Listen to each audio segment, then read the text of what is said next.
Pour pouvoir construire un modèle SIRS avec renouvellement de la population et perte de l'immunité, comme nous l'avons vu dans les capsules précédentes, nous allons faire appel au logiciel Berkeley Madonna.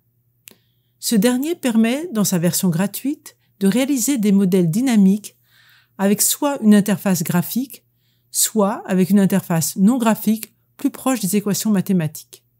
Nous allons dans un premier temps utiliser le mode graphique en choisissant un New Flowchart Document dans le menu File. La fenêtre centrale est la zone où l'on peut créer le modèle identifié par l'onglet Flowchart. La fenêtre de gauche retraduit en termes formels, en termes mathématiques, les éléments du modèle. La fenêtre de droite nous servira plus tard lors des simulations. Nous allons représenter tout d'abord les 3 compartiments, dénommés réservoirs, dans le logiciel et les renommer S, I et R en cliquant sur leurs noms R1, R2 et R3. Imaginons qu'initialement nous ayons 1000 sujets, tous sensibles à l'exception de un qui est infectieux. Nous allons donc avoir initialement 999 S, 1 I et 0 R. Pour indiquer leur valeur initiale, nous allons cliquer sur le point d'interrogation de chaque réservoir compartiment. Les points d'interrogation disparaissent et les conditions initiales apparaissent dans la fenêtre de gauche. Nous allons maintenant placer les flux, flow en anglais, entre les 3 compartiments en utilisant les noms explicites. Ici, le flux de S à I et la contamination des S. Nous procédons de la même manière pour les autres flux. De I à R, c'est la guérison des I. Attention, pensez bien à ne pas mettre des accents ou des apostrophes. Le logiciel ne les accepte pas. Et voici le flux de R à S, qui correspond à la perte d'immunité des R. Enfin, nous allons considérer la mortalité de tous les compartiments qui représentent des flux de sortie de chaque compartiment réservoir. Mortalité DS, mortalité DI et mortalité DR. Comme nous l'avons vu dans les capsules précédentes, la population est constante. Donc, les flux de mortalité sont compensés par des flux de naissance équivalents. Comme les nouveaux sujets naissent sensibles, ces différents flux de mortalité sont compensés par des flux de naissance S. La manière la plus rapide de les représenter est de directement relier ces flux sortants de I à S et de R à S. Pour le flux de mortalité DS, il n'est pas possible de le relier à S. Le plus simple est alors de le détruire avec l'icône Delete. La guérison des I dépend à la fois de I et d'un paramètre gamma, qui est le taux de guérison. Et plus précisément, le flux du taux de guérison est égal à gamma fois I. Au fur et à mesure que les formules sont rentrées, les points d'interrogation disparaissent. De même, la perte d'immunité des R dépend à la fois de R et d'un paramètre sigma, qui est le taux de perte d'immunité. Le flux de perte d'immunité est égal à sigma fois R. Quant aux mortalités, elles dépendent à la fois de leur réservoir correspondant, I et R, et d'un paramètre mu, qui est le taux de mortalité. Le flux de mortalité de I et R sont respectivement égaux à mu fois R et mu fois I. Enfin, le flux de contamination des S dépend à la fois de S, de I et d'un paramètre bêta.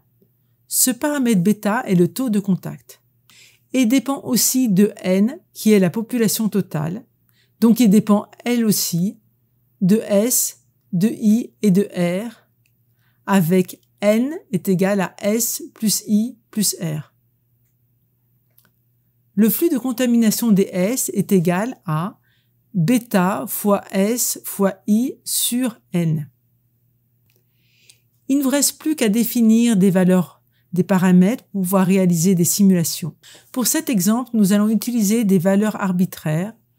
Mu est égal à 0.01, bêta est égal à 0.15, sigma est égal à 0.01, gamma est égal à 0.05. On remarque maintenant qu'il n'y a plus de point d'interrogation et que le modèle est aussi complètement décrit dans la fenêtre de gauche. Nous allons rallonger la durée de simulation à 400 dans la rubrique Stop Time de la fenêtre de droite. Nous lançons la simulation avec l'icône Run ou CTRL-R. L'application ouvre alors un nouvel onglet Graph. Pour lancer une simulation, 5 manières s'offrent à nous. La touche Run de la fenêtre de droite, la touche des 3 triangles de l'onglet Graph, l'icône Run dans la barre d'en haut, la fonction Run Model dans le menu Modèle, ou encore l'association des touches CTRL plus R. Voilà pour la prise en main de l'interface graphique. Maintenant que nous sommes un peu plus à l'aise avec l'outil, nous allons passer à l'interface formelle sans interface graphique. En choisissant un New Document, nous nous intéressons cette fois-ci directement à la fenêtre de gauche. La fenêtre centrale permettra uniquement d'afficher des simulations. La fenêtre de droite nous servira comme précédemment lors des simulations. Dans la fenêtre de gauche, les accolades permettent d'indiquer des commentaires qui ne seront pas considérés comme du code. Ici, les accents et apostrophes sont autorisés. Nous allons en profiter pour nous permettre d'organiser le code pour une lecture plus facile. Nous allons faire 3 parties: les équations différentielles, les conditions initiales et les paramètres. Pour les 3 réservoirs S, I et R, nous allons décrire respectivement les 3 équations différentielles et les 3 conditions initiales. Pour les équations différentielles, plusieurs formalismes existent et sont acceptés par le logiciel Berkeley Madonna. Par exemple, pour le compartiment des S, on peut décrire ds sur dt comme nous l'avons utilisé dans les capsules précédentes, mais nous pouvons aussi écrire S', qui est l'équivalent.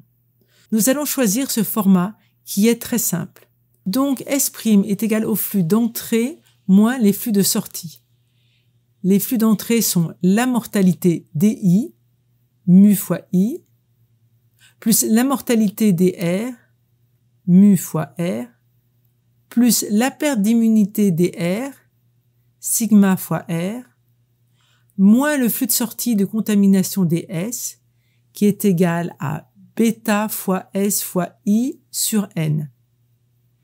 Pour I', nous avons I' égal au flux d'entrée de la contamination DS, qui est toujours égal à bêta fois S fois I sur N, qui cette fois-ci est un terme positif pour le compartiment I, car c'est un flux d'entrée, moins les flux de sortie de mortalité des I, mu fois I, et de guérison des I, gamma fois I. Attention, le code est sensible à la casse, c'est-à-dire lorsqu'on a affaire à un S majuscule, il faut utiliser un S majuscule et non pas un S minuscule, sinon il y a une erreur de code. Enfin, R' est égal au flux d'entrée de la guérison des I, gamma fois I, moins le flux de mortalité des R, mu fois R, et moins le flux de perte d'immunité des R, sigma fois R. Nous avons maintenant terminé avec les 3 équations différentielles. Pour les conditions initiales, nous reprenons les mêmes conditions initiales que précédemment avec 999S, 1I et 0R. Il est important quand on écrit init, par exemple, pour S, de mettre un espace entre init et S. Nous avons donc init S égale 999, init I est égal à 1, init R est égal à 0. Il nous reste donc les paramètres à définir. Nous reprenons encore les mêmes valeurs que précédemment. Mu est égal à 0.01, bêta est égal à 0.15, sigma est égal à 0.01, gamma est égal à 0,05. Et n'oublions pas de définir n est égal à s plus i plus r. Ça y est, c'est fini, le modèle est terminé. Nous allons rallonger la durée de la simulation à 400 en changeant le stop time de la fenêtre de droite. Stop time égale 400. Nous lançons la simulation comme vu précédemment, soit avec l'icône Run, soit avec l'association CTRL plus R. L'application ouvre alors un nouvel onglet Graph et nous obtenons les mêmes courbes que précédemment. Berkeley Madonna, comme vous venez de le voir, est un outil dont la prise en main est simple. Nous invitons les personnes intéressées à aller plus loin dans des modèles, à se former sur l'intégration numérique que nous ne pouvons pas développer dans ce module.